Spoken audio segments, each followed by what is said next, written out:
जरा सोचिए, एक बहुत बड़ी पूरे देश की शॉपिंग लिस्ट, एक ऐसी लिस्ट जिसमें सड़कें बनाने से लेकर स्कूल चलाने और देश की सीमाओं की रक्षा करने तक हर जरूरी चीज का हिसाब किताब हो।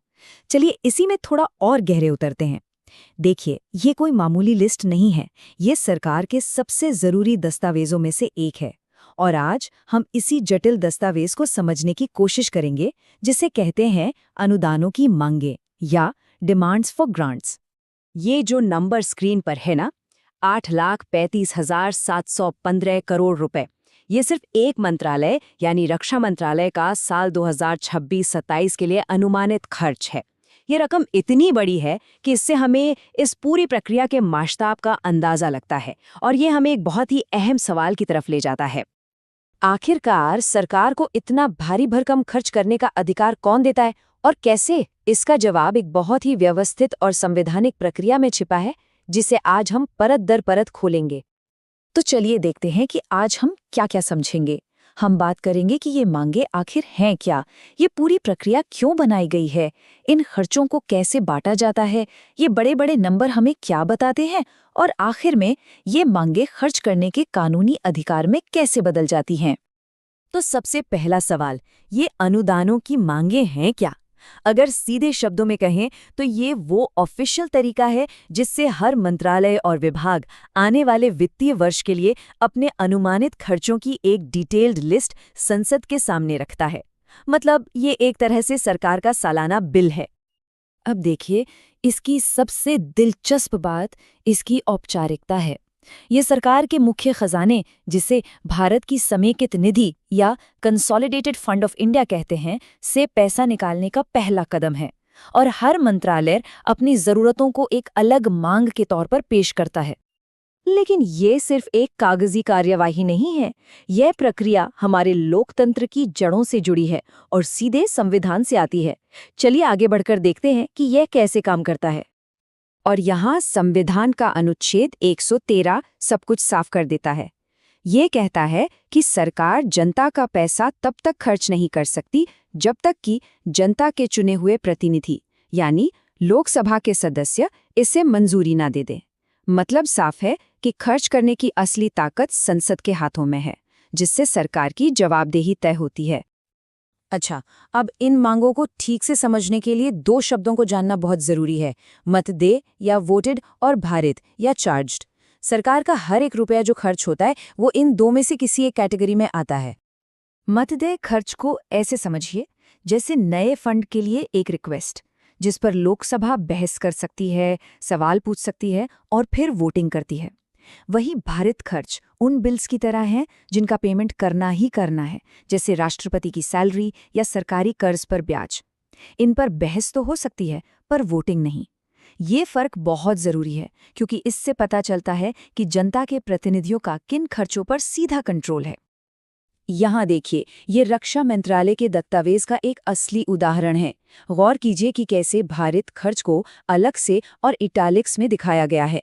ये छोटी सी डिटेल हमें बताती है कि इस खर्च पर वोटिंग नहीं होगी। आप देख सकते हैं कि भारित रकम स्वीकृत रकम के मुकाबले बहुत ही कम है, जो ज्यादातर सरकारी खर्चों में होता है। यहाँ स्वीकृत का मतलब मतदेय ही है, और यही वो बड़ी रकम है जिस पर संसद में बहस और वोटिंग होगी। अब खर्चों को बांटने की एक और परत है जो हमें ये समझने में मदद करती है कि पैसा कैसे खर्च किया जा रहा है। क्या ये रोजमर्रा के कामों के लिए है या फिर भविष्य के लिए कोई संपत्ति बनाने के लिए? यहीं पर राजस्व और पूंजीगत खातों की बात आती है। इसको ऐसे सोचिए, राजस्व खर्च मतलब रेवेन्यू एक्सपेंडिचर बिल्कुल आपके महीने के बिजली पानी के बिल चुकाने जैसा है। ये जरूरी है, लेकिन इससे कोई स्थायी संपत्ति नहीं बनती। जबकि पूंजीगत खर्च यानी कैपिटल एक्सपेंडिचर एक घर पर डाउन पेमेंट करने जैसा है। ये एक लॉन्ग टर्म एसेट बनाता है, जैसे कि नए हाईवे, पोर्ट्स या अस्पताल। इसलिए किसी भी बजट में इन दोनों का अनुपात ये बताता है कि सरकार आज को चलाने पर कितना खर्च कर रही है और भविष्य बनाने में कितना निवेश कर रही है। तो जब हम इन सारी मांगों को एक साथ रखकर देखते हैं तो ये सिर्फ नंबरों का खेल नहीं रह जाते। ये सरकार की प्राथमिकताओं का, उसकी प्रायोरिटीज का एक साफ साफ ब्लूप्रिंट बन जाते हैं। कि देश का पैसा सबसे ज्यादा कहाँ लग रहा है। जैसा कि ये चार्ट दिखा रहा है, 2026-27 के लिए सबसे बड़ी मांगें रेलवे, रक्षा और सड़क परिवहन मंत्रालयों की हैं। ये हमें एक नज़र में बता देता है कि उस साल के बजट में इंफ्रास्ट्रक्चर और राष्ट्रीय सुरक्षा पर सबसे ज्यादा फोकस है। और अगर हम एक ही मंत्रालय के अंदर झांके तो वहां भी एक दिलचस्प कहानी दिखती है।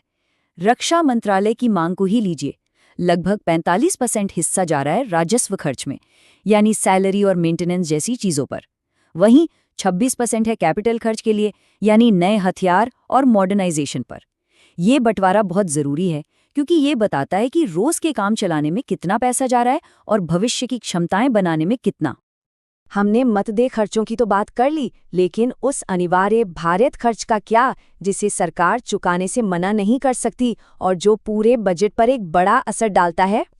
14,43,972 करोड़ रुपए। ये चौंका देने वाला आंकड़ा है सरकारी कर्ज पर ब्याज भुगतान का, यानी इंटरेस्ट पेमेंट्स का। ये सबसे बड़ा भारित खर्च है, एक ऐसा बिल जिसे चुकाना ही है और जिस पर संसद वोट नहीं कर सकती। यह हमें देश की वित्तीय हकीकत की भी याद दिलाता है। तो एक बार जब इन मांगों पर बहस हो जाती है और वोटिंग भी हो जाती है, तो आगे क्या होता है? ये रिक्वेस्ट असल में खर्च करने की पावर में कैसे बदलती हैं? ये इस प्रक्रिया का आखिरी और सबसे अहम पड़ाव है। पूरी प्रक्रिया इस तरह अंजाम तक पहुंचती है। सारी मंजूर की गई मांगों को एक बिल में जोड़ा जाता है जिसे विनियोग विधेयक या एप्रोप्रिएशन बिल कहते हैं। जब संसद इस बिल को पास कर देती है तो ये विनियोग अधिनियम यानी एप्रोप्रिएशन एक्ट बन जाता है। यही वो कानून है जो सरकार को भारत के खजाने से पैसा निकालने और उसे मंजूर किए गए कामों पर खर्च करने का कानूनी अधिकार देता है।